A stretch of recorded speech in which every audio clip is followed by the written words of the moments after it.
toi, celle qui est capable de grandes choses, nous voici dans ta présence. Nous voici dans ta présence parce que tu es celui qui est tout pour nous. Nous voici dans ta présence car tu nous fais du bien. Nous voici dans ta présence pour t'écouter. Nous voici dans ta présence pour t'honorer. Alléluia, alléluia. Merci Seigneur Jésus.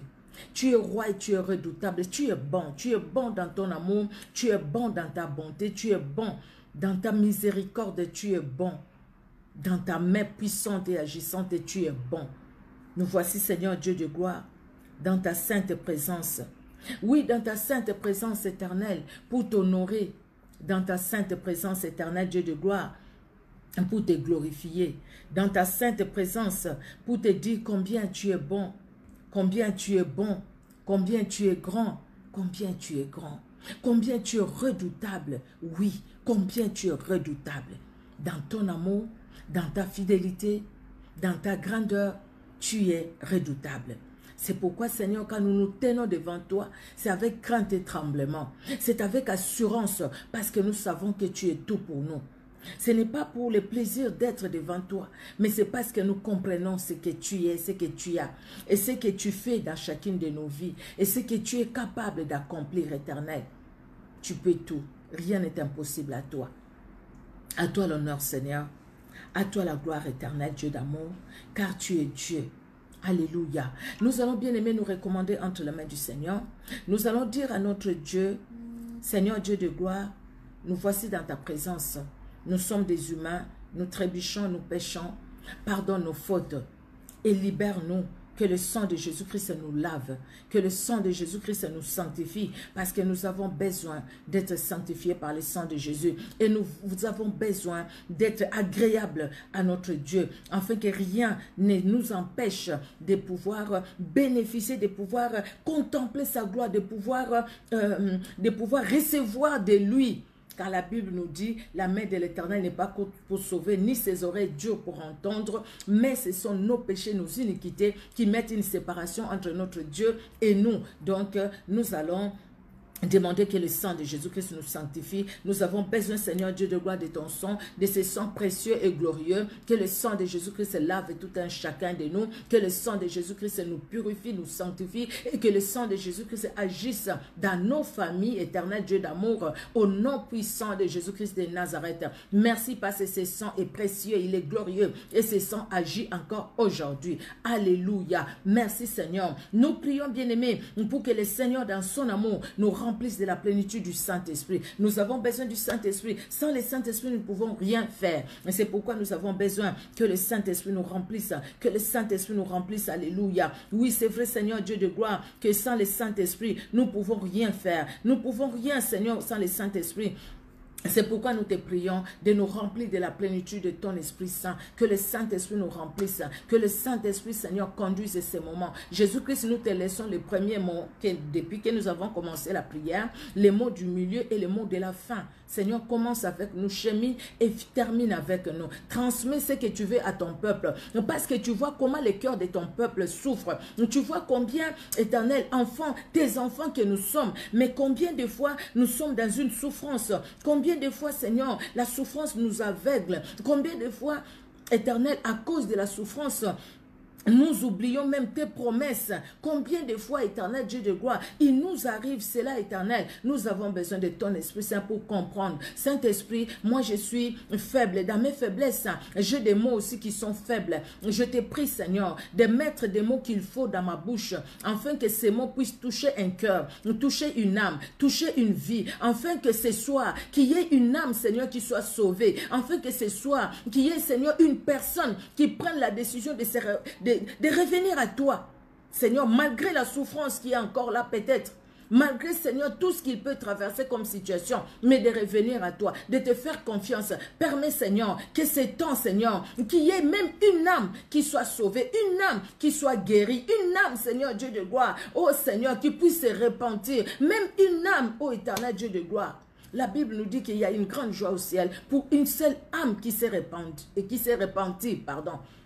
Pour une personne qui vient au Seigneur, une âme qui se répand devant toi, la joie au ciel. Laisse qu'aujourd'hui, ces moments puissent jouir ton cœur, puissent jouir le ciel, éternel Dieu de gloire, parce que tu veux parler dans un cœur, tu veux parler dans une âme, parce que Seigneur Dieu de gloire, tu veux agir. Alléluia. Règne à maître, que tout ce qui n'est pas de toi s'éloigne de nous au nom de Jésus-Christ de Nazareth. Que tout ce qui ne confesse pas le nom de Jésus-Christ s'éloigne de nous au nom de Jésus, de nos familles au nom de Jésus, des membres de nos familles au nom de Jésus. Jésus-Christ règne car tu es Dieu. Tu es le véritable. Alléluia. À toi l'honneur, à toi la gloire. Toi en qui il n'y a aucun nombre de variations. Nous te louons, nous te glorifions, tendre Père, dans le nom puissant de Jésus-Christ de Nazareth, que nous t'avons ainsi prié.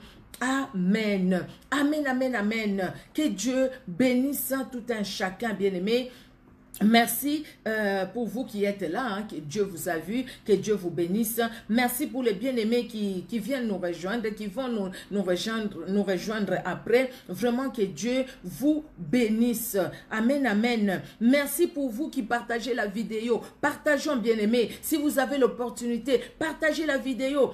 Peut-être sur votre mur. Peut-être, comme je vois une soeur, généralement, elle fait, maman Chantal, elle courit. Chaque fois, elle fait, pendant que nous sommes en live, elle fait la séance vidéo de la même vidéo au fait. Voilà une opportunité pour elle aussi de pouvoir inviter ses amis. Merci Seigneur, je trouve que c'est pas mal. Peut-être que vous pouvez le faire pendant que nous sommes en direct. Faites même une séance vidéo sur votre mur, bien aimé, ou dans un groupe où vous êtes.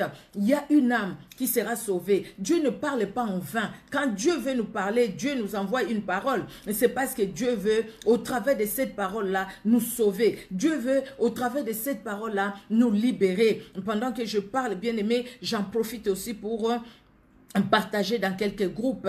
Merci Seigneur Jésus-Christ de Nazareth. Merci aussi pour vous, pour les partages que vous faites. Tout à l'heure, je les disais. Merci Seigneur Jésus. Combien de fois pour des paroles, des choses qui n'édifient pas. Nous partageons vite, hein? Ça part vite à la vitesse vraiment de l'éclair. Mais si c'est des choses qui édifient, qui fortifient, qui peuvent sauver une âme, des fois, nous avons du mal à pouvoir les dire aux autres. Mais Dieu nous aime et Dieu veut que chacun de nous, bien-aimés, puisse être béni dans sa présence. Amen, amen, amen. Notre Dieu est merveilleux. Alléluia, alléluia. Jésus-Christ est Seigneur, il est bon, il est redoutable. Merci Jésus-Christ de Nazareth. Bon, maintenant nous allons passer directement, bien-aimés, au message d'aujourd'hui. Je vais juste récupérer mes notes. Merci Seigneur Jésus. Je récupère mes notes. Alors, de quoi allons-nous parler aujourd'hui? J'ai écrit les thèmes, hein, peut-être vous l'avez vu. Ou si vous n'avez pas vu, ben écoutez, nous allons juste reprendre. C'est pas grave, c'est pas un problème. L'espoir malgré la souffrance. Mais il y a une question, au fait, que nous pouvons nous poser. Un enfant de Dieu que je suis, est-ce que je peux souffrir? Moi, j'ai reçu Jésus-Christ comme Sauveur et Seigneur. Est-ce que je peux souffrir? Mais pourquoi avoir l'espoir pendant que j'ai Jésus-Christ en moi? À quoi ça va servir d'avoir l'espoir, moi avec Jésus-Christ en moi? Nous allons voir, bien-aimés, dans la parole de Dieu, dans la Bible, que nous lisons, qu'il y a des serviteurs de Dieu, des gens qui servaient Dieu plus que nous autres, les gens qui étaient attachés à Dieu plus que nous autres, les gens par lesquels Dieu a fait de grandes choses, plus que ce qu'il a fait en nous, peut-être. Mais nous allons voir ces gens-là passer par la souffrance, dans l'Ancien Testament comme dans le Nouveau Testament. Mais quand ces gens-là sont passés dans la souffrance, quelle a été leur attitude? Et qu'est-ce que la Bible nous dit à toi et à moi par rapport à ces sujets, par rapport à ce que quand nous passons au travers des situations difficiles, quand nous passons par des épreuves, quand nous sommes incompris, quand nous passons par des situations qui ne nous honorent pas, des situations que nous n'aimons pas. Nous n'aimons pas nous trouver dans la souffrance. Qui sur cette terre aime se trouver dans la souffrance? Personne. Mais quand nous nous trouvons maintenant dans ces situations-là, qu'est-ce que nous devons faire? Qu'est-ce que la Bible nous dit par rapport à toutes ces choses? C'est ce que nous allons par la grâce de Dieu, en tout cas, par la grâce de Dieu, essayer d'expliquer avec nos faibles mots, mais que le Saint-Esprit, comme nous avons prié, puisse parler dans chaque cœur, dans son amour. Amen, amen. Alors, je voulais juste avancer un peu ma lumière ici, si ça peut éclairer encore plus. Voilà, l'espoir malgré la souffrance. Nous allons dans les dictionnaires, vous en avez peut-être, vous pouvez aussi regarder. On nous parle de l'espoir. L'espoir. L'espoir dans la souffrance. Parlons d'abord malgré la souffrance, pardon. Malgré que je souffre, mais je dois garder espoir. Quand on parle de l'espoir, l'espoir c'est l'état d'attente confiante. Pourquoi on ajoute confiante?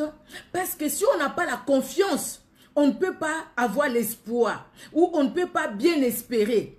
On peut espérer comme on peut espérer mais sans espérer. Espérer dans les murmures, espérer dans les inquiétudes, c'est espérer sans espérer.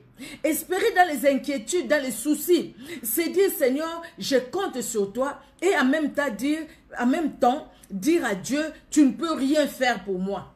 C'est ça au fait, espérer dans les inquiétudes et dans les murmures.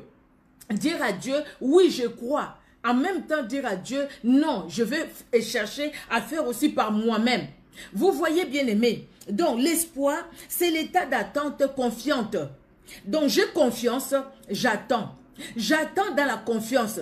J'attends parce que je crois que cette personne qui m'a donné la promesse ou cette personne qui me dit attends, c'est quelqu'un qui ne peut pas mentir. Sur la terre, les hommes promettent et après cette personne-là qui a promis aujourd'hui, demain la personne peut mourir et ne pas accomplir ce qu'il a promis. La personne qui a promis aujourd'hui, demain perdre son poste et après ne pas avoir la possibilité d'accomplir ce qu'il a promis. Bien qu'il veut bien le faire, mais après il n'a plus de possibilité. Vous voyez? Alors, espérer, quand nous parlons d'espoir, c'est l'action d'espérer quelque chose. Espérer maintenant, c'est quoi? Espérer, c'est considérer ce qu'on désire comme capable de se réaliser. Attendre avec confiance, nous l'avions dit. Donc, considérer ce qu'on désire comme capable de se réaliser.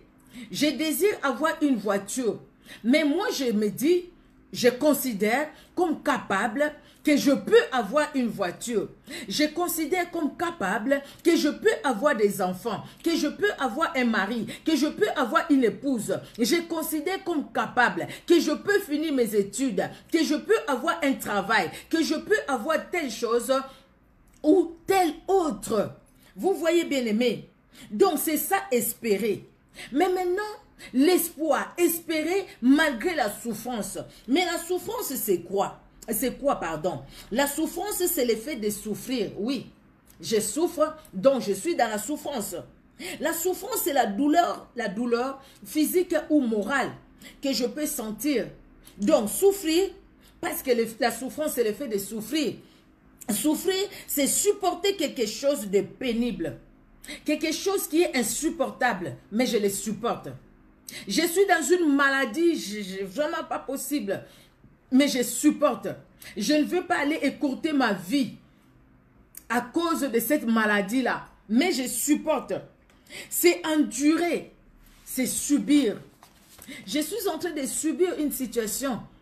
Elle est difficile, cette situation pour moi. Mais je subis. J'ai confiance que je ne demeurerai pas dans cette situation. J'ai confiance que cette situation ne demeurera pas dans ma vie. Et que cette situation passera. Et que moi, je vais être au-dessus de la situation et que moi, je vivrai la paix, je vivrai la joie. J'ai confiance. Alors, dans la Bible, bien aimé, nous voyons des gens qui ont souffert. Des gens qui sont passés par des temps difficiles.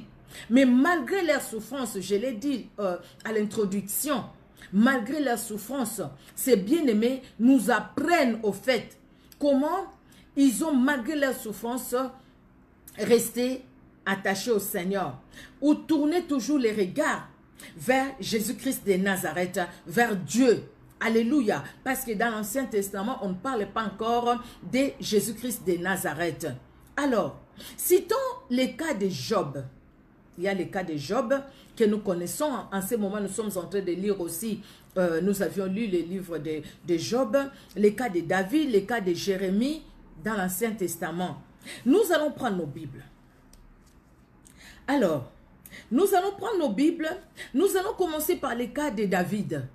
Dans la détresse, David qui était dans la détresse. Qu'est-ce que David dit dans le psaume 13? Alors, le psaume 13,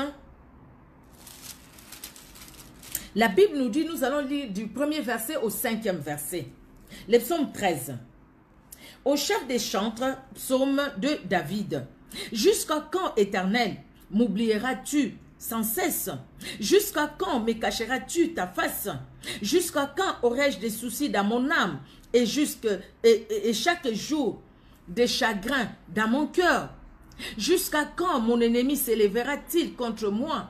Regarde, réponds-moi, Éternel, mon Dieu. Donne à mes yeux la clarté, afin que je ne m'endorme pas du sommeil de la mort, afin que mon ennemi ne dise pas, je l'ai vaincu, et que mes adversaires ne se réjouissent pas si je chancelle.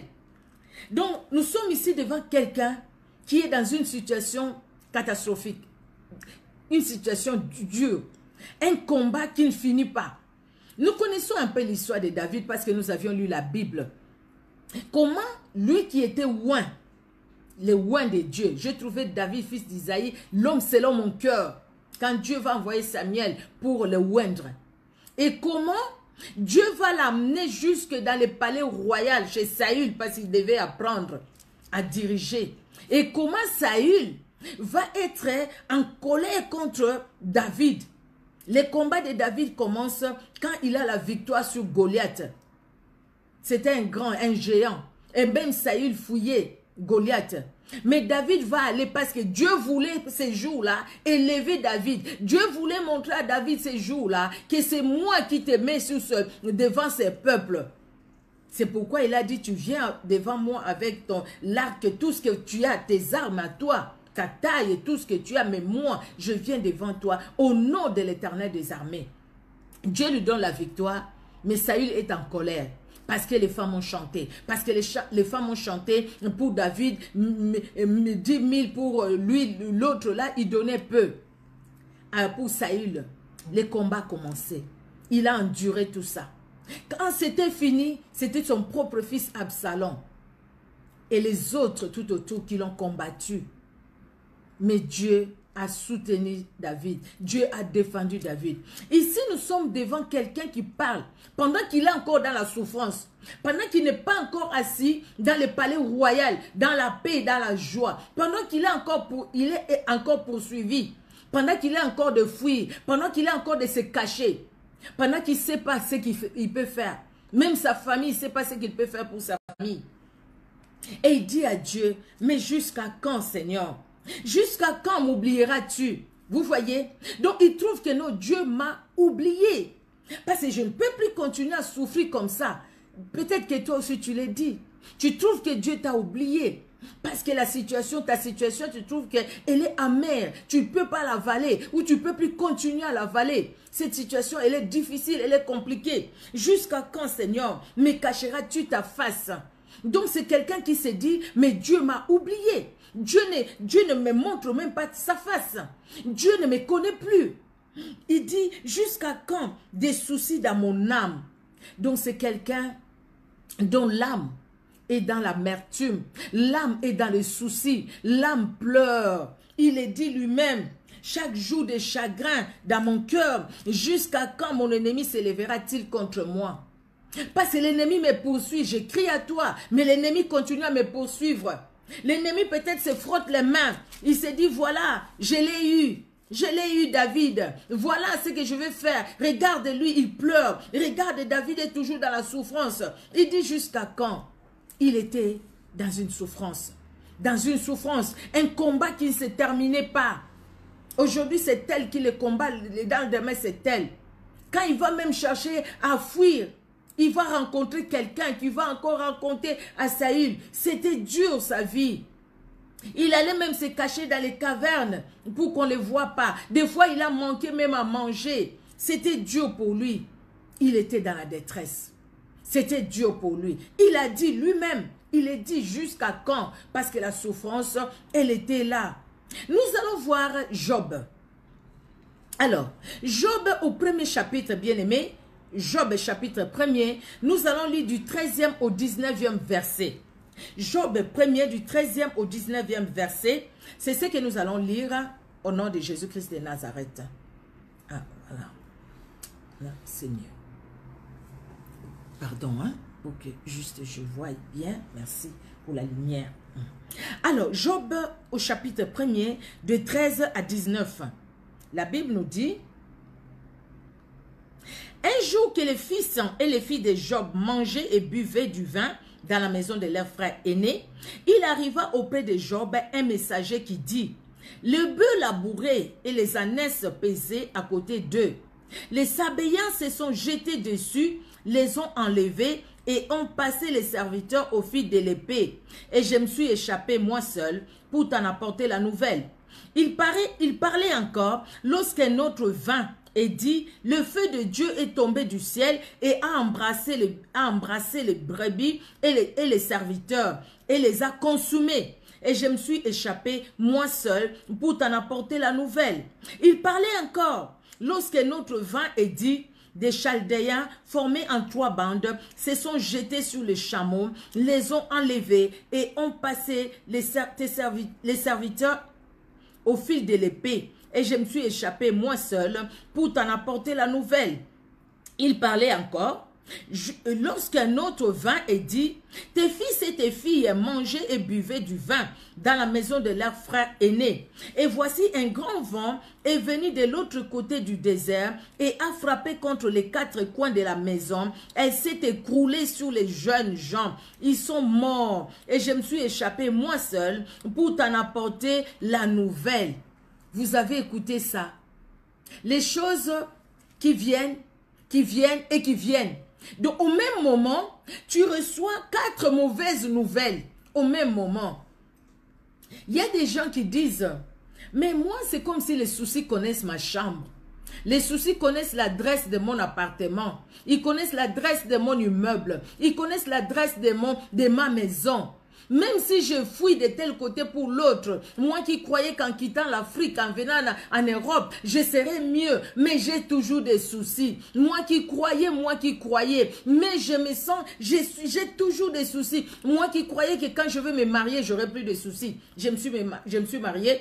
J'ai des soucis. Moi qui croyais qu'en ayant des enfants, je n'aurais plus de soucis. J'ai des enfants, j'ai des soucis. Moi qui croyais qu'en ayant un bon travail, je n'aurais pas de soucis. J'ai un bon travail, mais j'ai des soucis. Moi qui croyais qu'en allant en église, j'aurais plus de soucis. Mais je vais à l'église, j'ai des soucis.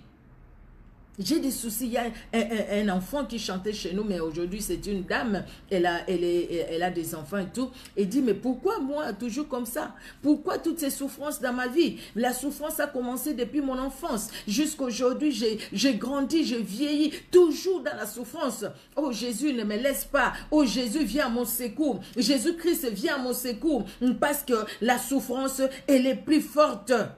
Bien-aimé, la souffrance, elle peut être plus forte que nous. Nous regardons, nous disons: hey, mon Dieu, mais cette souffrance-là, je ne peux pas la porter. Mais Jésus nous a donné la solution. Nous allons le voir. Regardons ce qui est arrivé à Job.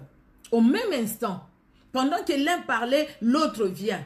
Les serviteurs, les bœufs, tous les biens qu'il avait. Et en dernier, c'est lui qui vient, ce sont ses fils. Les vents soufflaient, la maison est tombée sur eux. Ils sont tous morts, ses fils et ses filles. Ils sont tous morts. Mais nous allons voir aussi la réaction de Job. Ce qui fait que même ses amis, quand ils sont venus, ils ont fait au moins 1 semaine, pendant 7 jours. Ils ne pouvaient même pas parler parce que quand ils regardent Job, la souffrance était atroce. Et cela ne finit pas. Là, c'était ses biens, ses enfants et tout. En deuxième, c'était sa santé qu'il a perdue. Son corps était couvert d'ulcères. Vous voyez toutes ces souffrances, perdre tous les biens et en même temps, perdre aussi la santé. Perdre tout. Donc, c'est-à-dire, comme les Français disent, si tu as la santé, tu as tout. C'est pourquoi à la fin de l'année, ils disent toujours bonne santé, surtout la santé, surtout la santé. Parce que si on n'a pas la santé, on ne peut pas travailler, on ne peut pas. Si on a une bonne santé, on peut se déplacer, on peut travailler et ainsi de suite. Vous voyez, ces choses-là arrivent à Job. il a souffert. C'était dur. La souffrance en même temps est morale et physique, n'est-ce pas? David a souffert une souffrance morale et physique aussi. Fuir comme ça, un roi fugitif. Tu te caches là-bas, tu te caches là-bas, tu ne sais pas ce qu'il faut manger, tu ne sais pas ce qu'il faut boire. Et quand même son propre fils est venu les combattre, c'était vraiment une souffrance morale. Dans la Bible, bien-aimé, nous voyons Jérémie aussi, qui était dans la détresse. Dans Lamentation de Jérémie, au chapitre 3, Lamentation de Jérémie, chapitre 3, c'est du premier verset au 17e verset. Nous allons lire ça vite, mais c'est juste pour voir dans quelle situation il était. Dans quelle situation. Et voyons un peu la situation que toi et moi, nous sommes en train de traverser aujourd'hui. Si cette situation-là, elle est plus forte que la situation que ces gens ont traversée, ou si la situation-là, elle est moins forte. Des fois, nous disons, je souffre beaucoup dans ma vie. Mais, si tu écoutes les gens, tu peux voir qu'il y a des gens qui souffrent peut-être plus que toi. Si tu vas à l'hôpital, tu vas voir qu'il y a des gens qui souffrent peut-être plus que toi. Tu peux aller en prison, tu peux aller visiter les prisonniers, tu peux aller voir les gens, je ne sais pas, dans un centre quelconque. Tu vas voir qu'il y a des gens qui souffrent plus que toi. Mais qu'est-ce que ces gens-là font, bien-aimés? Dans Lamentation de Jérémie au chapitre 3, « Je suis l'homme qui a vu la misère sous la verge de sa fureur. Il m'a conduit, mené dans les ténèbres et non dans la lumière. Contre moi, il tourne et retourne sa main tous les jours. Il a fait dépérir ma chair et ma peau, a brisé mes os. Il a battu autour de moi, il m'a environné de poisons et de douleurs. Il me fait habiter dans les ténèbres comme ceux qui sont morts dès longtemps. Il m'a entouré d'un mur pour que je ne sorte pas. Il m'a donné de pesantes chaînes. J'ai beau crier et implorer du secours. Il ne laisse pas accès à ma prière. Il a fermé mon chemin. Il a fermé mon chemin avec des pierres de taille. Il a détruit mes sentiers. Il a été pour moi un ours en embuscade, un lion dans un lieu caché. Il a détourné mes voies. Oui, il a détourné mes voies, il m'a déchiré, il m'a jeté dans la désolation. J'étais où? Il m'a jeté dans la désolation. Verset 12. Il a tendu son arc, il m'a placé comme un but pour sa flèche. Il a fait entrer dans mes reins les traits de son carquois. Je suis pour tout mon peuple un objet de raillerie. Chaque jour, l'objet de leur chanson. Il m'a rassasié d'amertume. Il m'a ivré d'absinthe. Il a brisé mes dents avec des cailloux. Il m'a couvert de cendres. Tu m'as enlevé la paix. Je ne connais plus le bonheur. Et j'ai dit, ma force est perdue. Je n'ai plus d'espérance en l'Éternel. Parce que c'est quelqu'un qui était vraiment dans une souffrance. Vous voyez ça. Et quand il parle là, il ne parle pas à son ami. Il ne parle pas à un homme comme lui. Non. Jérémie est en train de parler à Dieu. Parce qu'il trouve que Dieu, quelque part, c'est comme si Dieu l'a abandonné. Pourquoi cette souffrance? Parce que Jérémie était en train d'obéir à l'ordre de Dieu. Et chaque fois, il va donner le message que Dieu a donné. Et chaque fois, il en a eu pour son compte. On l'a mis en prison. On l'a jeté dans un trou. Les gens ne voulaient pas l'écouter. Les gens ne voulaient pas l'entendre. Les gens l'ont méprisé. Les gens l'ont dénigré. Les gens ont trouvé que non. Toi, Jérémie, qu'est-ce que tu nous racontes? Tu parles par toi-même. Il a souffert. Dans son corps, il a souffert. Dans son âme, il a souffert. Bien-aimé, les gens souffrent. Il y a des gens qui souffrent. Il y a des gens qui ont souffert. Jonas, dans la Bible, il a souffert. Jonas a souffert de quoi? Jonas a souffert de ce que les Ninivites ne croyaient pas en Dieu. Les Ninivites étaient un peuple au cou raide comme les Israélites, mais eux, ils avaient tellement beaucoup de bien, ils dénigraient Dieu, même les peuples de Dieu. Alors maintenant, souffrir de voir les gens à qui tu parles de Dieu et ces gens-là te dénigrer. Souffrir de voir peut-être les membres de ta famille que tu veux qu'ils puissent connaître la parole, être sauvés par la parole et voir que même les membres de ta famille ne viennent pas au Seigneur, ne veulent pas se donner au Seigneur. C'est une souffrance. Tu te dis, mais qu'est-ce que je peux faire, Seigneur? J'ai tout fait pour eux. Jonas a souffert de ça. C'est pourquoi quand Dieu va l'envoyer, pour lui, il était en colère, que Dieu les extermine, que Dieu les consume. Ce peuple-là ne peut pas se repentir à cause de tout ce qu'ils ont fait. Non. Et surtout qu'ils étaient même contre Israël. Un peuple qui ne craignait pas Dieu. Un peuple qui était vraiment dans de mauvaises choses. Ah non, non, non. Qu'ils périssent. Que Dieu fasse descendre même le feu pour les détruire. Mais le plan de Dieu, c'était autre. Autrement, pour le peuple de Ninivites, nous savons comment Dieu est intervenu dans la vie de Jonas pour que Jonas arrive à Ninive et que les Ninivites écoutent la parole. Et quand ils ont écouté, ils se sont repentis depuis les rois jusqu'aux enfants dans la mamelle. Ils se sont repentis. Tous, ils se sont mis en sac. Ils ont prié. Ils ont prié et Dieu a libéré Ninive. Amen. Dans le Nouveau Testament, bien-aimé, nous allons voir l'histoire de Paul. Paul a dit quelque chose, il n'y a pas longtemps qu'on a lu ça, je pense que c'était même hier. Paul a vécu quelque chose, il a dit lui-même quelque chose. Nous allons voir dans 2 Corinthiens, au chapitre 11, 2 Corinthiens au chapitre 11, versets 23 à 28. 23 à 28, nous allons lire, bien-aimés. Alors, sont-ils ministres de Christ? Je parle à un homme qui extravague. Je les suis plus qu'encore, par des travaux, bien plus, par des coups, bien plus, par des emprisonnements, bien plus, souvent en danger de mort. 5 fois j'ai reçu des Juifs, 40 coups moins 1. Pardon. 3 fois j'ai été battu de verges, 1 fois j'ai été lapidé, 3 fois j'ai fait naufrage, j'ai passé un jour et une nuit dans l'abîme. Fréquemment en voyage, j'ai été en péril sur le fleuve, en péril de la part des brigands, en péril de la part de ceux de ma nation, en péril de la part des païens, en péril dans les villes, en péril dans les déserts, en péril sur la mer, en péril parmi des faux frères. Jusqu'à 28. Et sans parler d'autre chose, je suis assiégé chaque jour par des soucis que me donnent toutes les églises. Paul dit, écoutez, de considérer, je suis israélite comme eux, apôtre comme eux. Dans la souffrance, j'ai enduré l'emprisonnement, les coups, les fouets.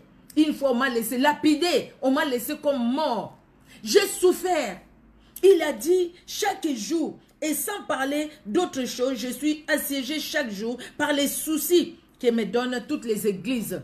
Les soucis qu'il avait, les soucis dans son cœur, ce n'est pas les soucis, le fait qu'il a manqué à manger, ou qu'il a manqué à se vêtir, ou parce qu'on l'a tapé, ou parce qu'on l'a emprisonné. Mais les soucis de voir tous les problèmes qu'il y avait à l'église, tous les problèmes qu'il y avait à Corinthe, qu'il y avait chez les Philistins, en Philippines, oui, les Philippiens, qui avait chez les, je ne sais pas, les Galatites, partout il est passé. Il dit tout ça, c'était des soucis. Quand il y avait des problèmes, les gens, quand il dit les choses qu'on me dit, même les païens, ça ne se passe pas à tel point qu'un homme va avec la femme de son frère. Des choses impossibles. Tout ça aussi, c'était des soucis moraux. Des fois, bien aimés, nous sommes dans des problèmes, nous sommes dans des soucis. Oui, parce que nous vivons des situations difficiles. Oui, parce qu'il y a un enfant qui est malade. Oui, parce que nous avons manqué telle chose et telle autre. Mais des fois aussi, je l'ai dit tout à l'heure, quand les ceux de nos familles ne sont pas dans le Seigneur, c'est aussi une souffrance de les voir peut-être mourir comme ça dans le monde. C'est aussi une souffrance. Nous voyons, nous avons parlé de Paul dans 2 Corinthiens. Nous voyons aussi Pierre dans Acte 12. Vous allez lire ça, bien aimé. Paul qui était emprisonné. On devait même les lapider. Acte au chapitre 12. Mais Pierre, dans cette souffrance, il n'a pas abandonné les seigneurs. Aujourd'hui, où vous et moi, nous sommes en vie, où vous et moi, nous parlons, où vous et moi, nous respirons, vous et moi, aujourd'hui, notre souffrance, elle est là aussi des fois. Nous souffrons aussi, vous comme moi. Nous pouvons avoir une souffrance morale, nous pouvons avoir une souffrance physique. Nous pouvons avoir aussi une souffrance spirituelle. Bien aimé, pour avoir exercé, ou comme je suis, par la grâce de Dieu, dans cette œuvre où je vois le Seigneur délivrer beaucoup de personnes, je vois des personnes qui sont dans une souffrance spirituelle. Une souffrance spirituelle. Il y a des gens, certaines personnes, dès que vous commencez à louer Dieu, les manifestations commencent. Donc vous priez comme ça, les manifestations commencent. C'est des gens qui sont dans une souffrance spirituelle, des gens qui sont possédés par des démons. Il y a des gens qui sont possédés par des démons, bien-aimés. Ces gens-là sont possédés par des démons. Ces gens-là, ils dorment avec les démons. Ces gens-là, il y a des pactes qui se sont faits dans leur vie. Peut-être eux-mêmes, peut-être les autres, les parents ou qui. Mais ces gens-là, c'est des gens, des fois, lui, quand il dort, il marche comme ça. Mais il dort avec, je ne sais pas. Il y a une là, dans sa chambre, quand elle dort, la journée comme ça, tout est bon. Mais quand elle dort, c'est plein de cancrelats dans son lit. Dans son lit, elle dort avec des cancrelats. Les cancrelats qui remplissent toute sa chambre. Mais elle-même, elle sait que ces cancrelats-là, ce ne sont pas des cancrelats que Dieu a créés, mais c'est des cancrelats au fait qui sont des démons qui viennent remplir sa chambre. Elle est consciente de ça. Parce que la journée, les matins comme ça, dans sa chambre, il n'y en a pas. Mais les soirs, tout simplement, c'est normal ça. C'est pas normal du tout. Des gens qui n'arrivent pas à dormir. Tu veux dormir, ça c'est quelque chose... j'ai entendu ça. Elle veut dormir, quelqu'un qui rentre dans sa chambre. Et elle sait bien que l'homme qui rentre dans sa chambre, ce n'est pas un homme physique, mais c'est un homme spirituel. Et cette femme-là, elle est là. Combien, bien aimé, qui se voient en train de, excusez-moi les mots, peut-être il y a des enfants qui vont suivre, qui se voient en train de s'accoupler avec des animaux, avec des chiens, avec des serpents. J'ai bien dit, pas physiquement, mais spirituellement. Dès qu'il ferme les yeux, dès qu'il dort, il voit ça. Ça, c'est une souffrance spirituelle. J'ai commencé par ça. Ce n'est pas ce que j'avais préparé. J'avais préparé commencer par la souffrance morale, mais physique. Je commence par ça. Merci Seigneur. Dieu te connaît. Dieu voit dans quelle situation tu es. Des choses peut-être que tu t'es créé toi-même. Ou des choses que les autres ont créées pour ta vie. Il y a des enfants qui souffrent, mais ce n'est pas eux-mêmes qui ont choisi ça. Mais c'est parce que tout simplement, enfant qu'il était, il a été consacré. Il a été consacré, oui. Il a été consacré au monde des ténèbres. Et cette personne-là, c'est une personne qui a une souffrance spirituelle. Cette personne-là, elle peut être là. Vous savez, même des gens qui ont la divination. Les gens qui se disent prophétesses ou prophètes, mais qui sont dans la divination, ce sont des gens qui ont une souffrance spirituelle. Parce qu'au fait, il entend des voix, elle voit des choses ou il voit des choses, mais des choses qui ne viennent pas de Dieu, des choses qui viennent des démons. Parce qu'au fait, sa vie à cette personne-là, à cet homme ou à cette femme-là, sa vie est loin. Cette personne-là peut vivre dans l'eau. Il y a des gens qui marchent ici, mais qui vivent dans l'eau, qui ne sont pas des gens qui sont comme vous et moi. J'ai entendu quelqu'un dire, depuis son enfance, quand tout le monde dormait, elle sortait. Elle sortait, on venait la prendre, elle allait dans l'eau, elle jouait avec les autres enfants, elle revenait, et puis il y avait des choses... pas possible. Mais cette personne-là aussi, elle voyait des choses. Elle voyait des choses. Elle disait même à ses parents, c'est des choses aussi qui s'accomplissaient. Donc, elle était là comme la divinatrice de sa famille. Et puis après, il y a eu des choses qui se sont faites. Mais écoutez, la délivrance ne vient que par Jésus-Christ et Jésus-Christ est seul.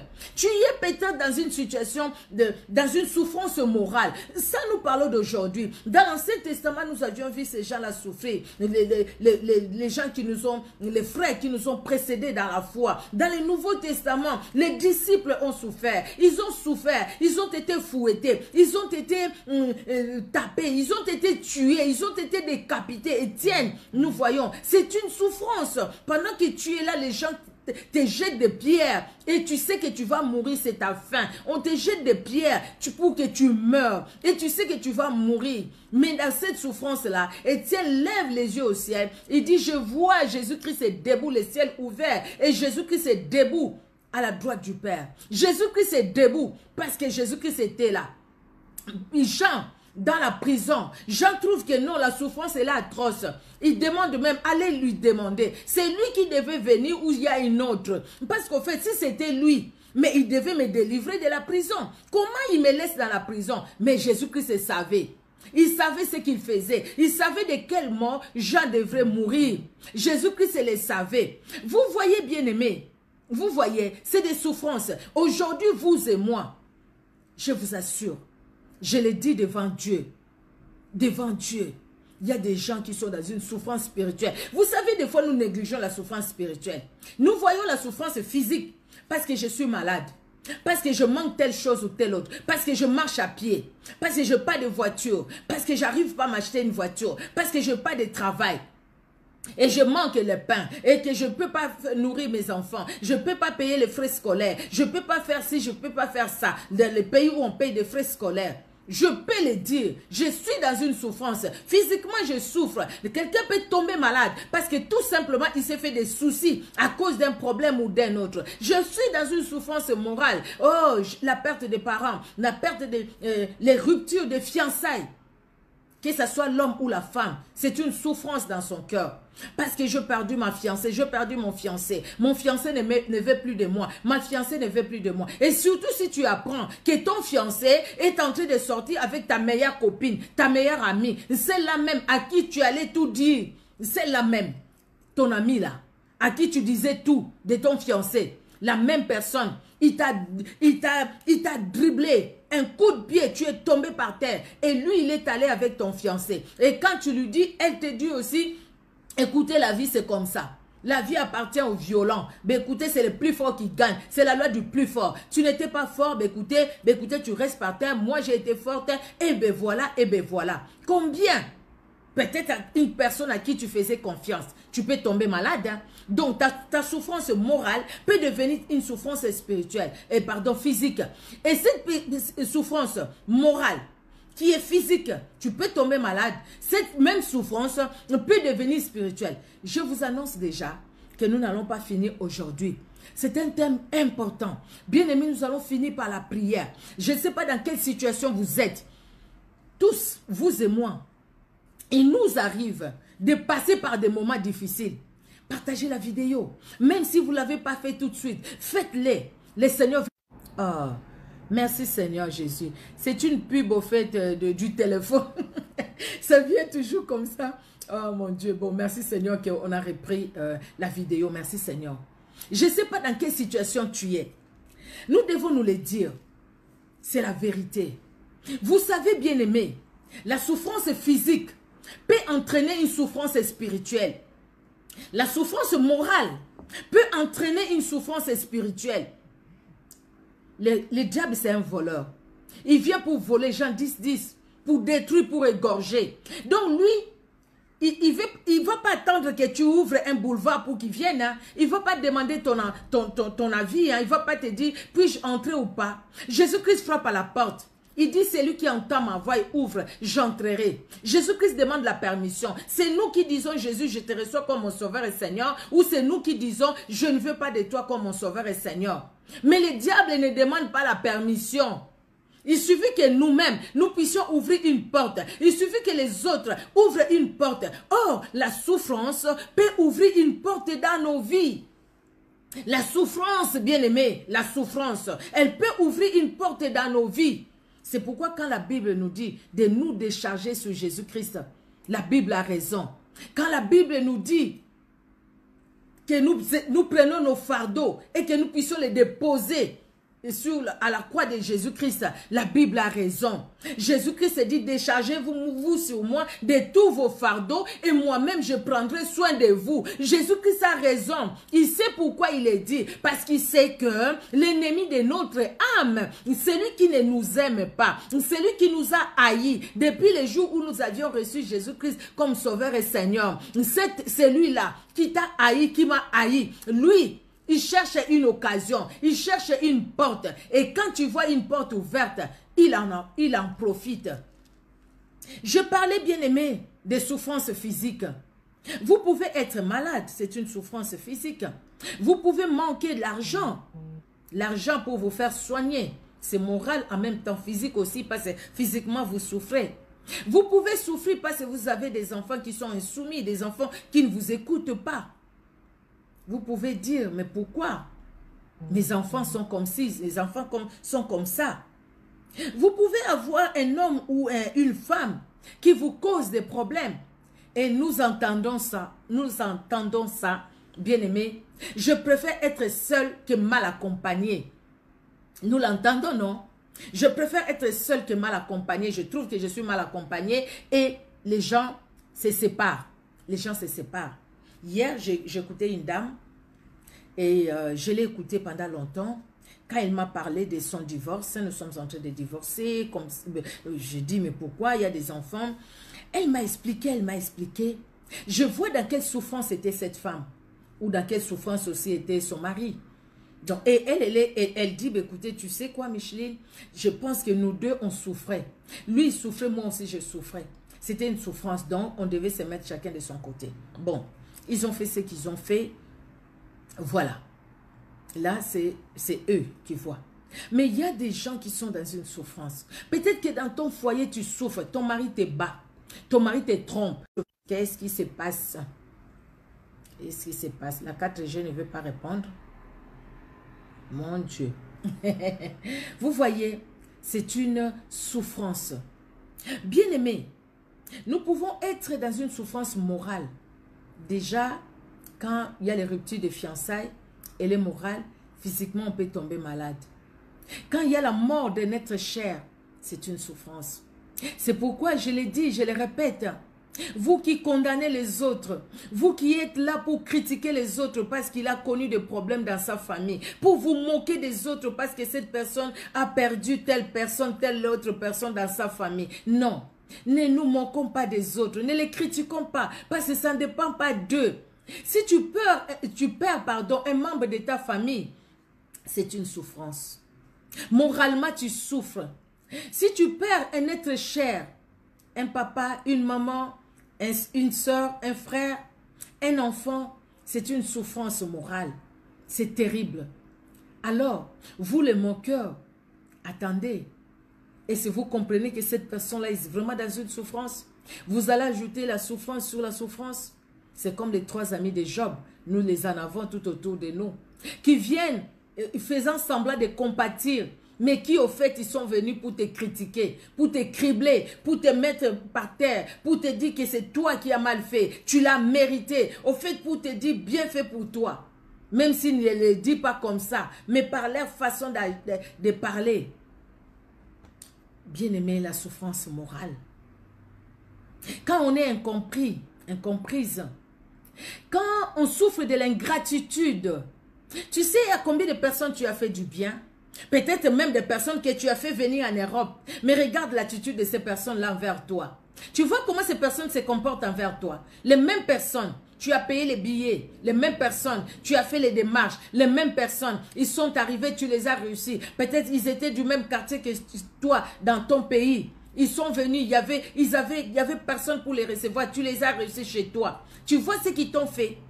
Des fois même, ils t'ont joué un mauvais coup. Aujourd'hui, tu es dehors. C'est elle maintenant qui occupe ta maison. C'est elle qui sort avec ton mari. Ou c'est lui qui sort avec ta femme. Ou c'est lui qui parle du mal de toi. C'est elle qui parle du mal de toi. C'est elle qui te détruit. Qui détruit même ton témoignage. J'ai écouté ça d'un couple serviteur de Dieu. Ils ont fait les démarches. sa propre sœur, quand sa sœur est venue, sa propre sœur, sa sœur est venue, elle a tout fait, les démarches et tout ça, elle a eu ses papiers. Elle a commencé, elle a trouvé aussi un mari. Tout s'est bien passé. C'est eux qui ont tout supporté. Mais après, pour une petite incompréhension, quand maintenant sa soeur a ouvert la bouche, les choses qu'elle a dit de sa bouche sur sa propre sœur qui l'a fait venir, non. Et quand elle me disait ça, j'ai dit non, c'est pas elle qui pouvait faire ça. Oui, oui, oui, c'est elle. Les cœurs étaient brisés. Et ça provoquait même le départ de beaucoup de personnes de l'église. Pardon, parce qu'ils ont dit, ah, elle est comme ça, il est comme ça. C'est sa propre sœur qui l'a dit. Et pourtant, la sœur, elle a dit certaines choses par colère. Par colère, tout simplement parce que sa grande sœur lui dit, écoute, attention, là où tu vas, ça ne va pas. Mais là où elle est partie, quand ça n'a pas marché, c'est là où elle va revenir pour demander pardon et dire aux gens, non, tout ce que je disais là, c'était faux. Tout ce que je disais, c'était faux. Mais entre-temps, tu as détruit la réputation. Parce que la réputation, si tu la détruis, après, comment tu vas faire pour la recoudre? Ou pour la rétablir? Peut-être tu vas aller parler, mais les personnes, il y a d'autres personnes à qui tu as parlé qui peut-être ne sont plus de ce monde. Ou peut-être qu'ils sont plus du quartier, qui sont allés avec la mauvaise image de la personne pour laquelle tu as détruit la réputation. Peut-être qu'on a détruit aussi ta réputation. On a dit des choses sur toi que toi tu n'as jamais dit. Tu n'as même jamais pensé. Mais quelqu'un est allé dire, ah, tu sais, elle a dit, elle a fait. Les gens dans ton travail te haïssent pour rien. Les gens dans ton travail te disent que tu te montres pendant que toi, tu sais que tu ne te montres pas. Les gens dans ton travail, dès que tu arrives et parlent entre elles, dès que toi tu arrives et disent, ils se taisent parce que toi tu es là. Et ça te met mal à l'aise. Et tu en souffres. Ça c'est une souffrance morale, bien-aimée. C'est une souffrance morale. Et quand on est dans la souffrance, bien-aimé, quand on est dans la souffrance, on peut être aveuglé à cause de la souffrance. Quand on est dans la souffrance, c'est là où nous devons faire attention. C'est là où le Saint-Esprit est en train de taper même à la table pour dire, mes enfants, mes fils et mes filles, que la souffrance ne vous amène pas dans l'aveuglement spirituel. Que la souffrance ne vous entraîne pas dans les ténèbres. Que la souffrance ne puisse pas vous écarter de la lumière. Ne puisse pas vous écarter de la bonne voie. Que la souffrance ne vous amène pas dans la jalousie, dans la haine. Ou dire, écoutez, je n'aiderai plus personne dans ma vie. Parce que les personnes que j'ai aidées, regardent comment ils m'ont payé. Parce que cette personne-là, toute personne n'est pas pareille. Chacun est lui, chacun est elle. Donc tous, on n'est pas pareil. Bien-aimé, attention, attention à la souffrance. La souffrance, elle est là. La souffrance, elle peut être permise par Dieu. Dieu peut permettre la souffrance. La souffrance peut venir parce qu'au fait, Dieu a permis. C'est à nous maintenant de discerner. C'est à nous maintenant de discerner, oui. De laisser le Saint-Esprit nous conduire pour voir, écoutez, cette souffrance, c'est Dieu qui l'a permis. Pour le cas de Job, Dieu l'a permis. Même les disciples, Dieu l'a permis. Le cas de David, Dieu l'a permis. Parce que c'était une formation qu'elle était en train de suivre. Dieu l'a permis. Ou alors c'est une souffrance que j'endure à cause de ce que j'ai fait moi-même. Parce que des fois, nous-mêmes aussi, nous ignorons ça. Des fois, nous-mêmes, nous faisons des choses qui entraînent la souffrance à nous. Ou alors, c'est la souffrance qui est due au fait que les autres ont signé des pactes ou des liens que moi, je ne sais pas. Et puis après, moi, je me retrouve dans cette situation. Mais en tout, quand nous prions, le Saint-Esprit nous révèle. En ce moment-là, nous savons comment faire. Parce que le Saint-Esprit nous donnera tout ce qu'il faut faire. Parce que si on ne fait pas attention de notre souffrance physique, de notre souffrance morale, qui peut entraîner la souffrance physique, ça peut amener à la souffrance spirituelle. Comment ça? Parce qu'il y aura une porte qui va s'ouvrir et les démons vont entrer.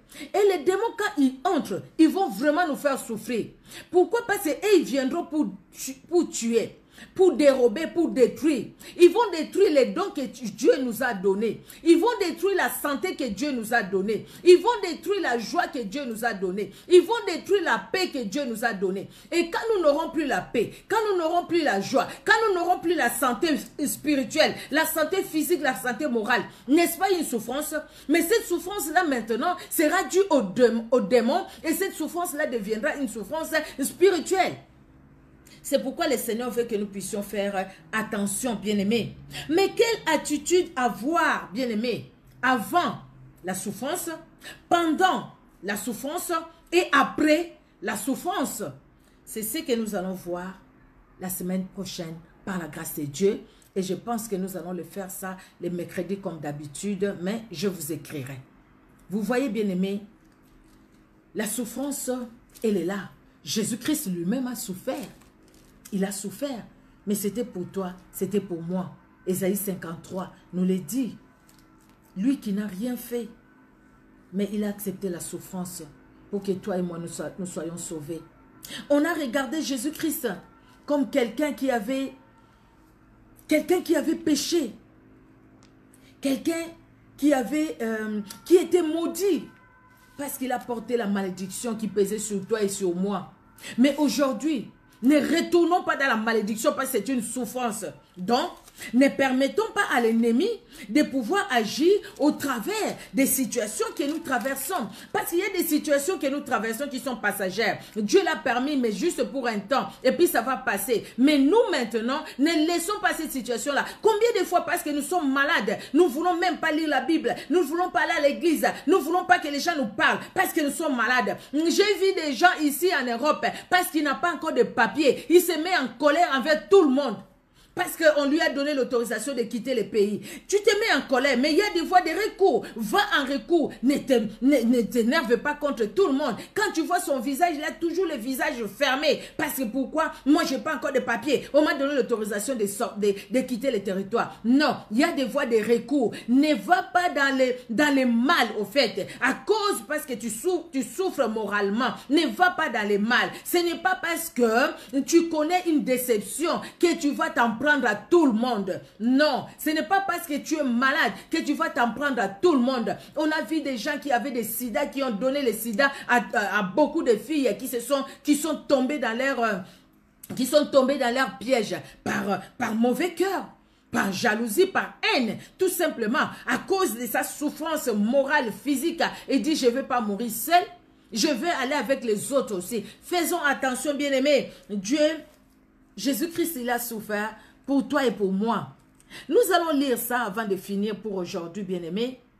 Qui a cru à ce qui nous était annoncé? Qui a reconnu les bras de l'Éternel? Il s'est élevé devant lui comme une faible plante, comme un rejeton qui sort d'une terre desséchée. Il n'avait ni beauté ni éclat pour attirer nos regards et son aspect n'avait rien pour nous plaire. Méprisé et abandonné des hommes de douleur et habitué à la souffrance, semblable à celui dont on détourne les visages. Nous l'avons dédaigné.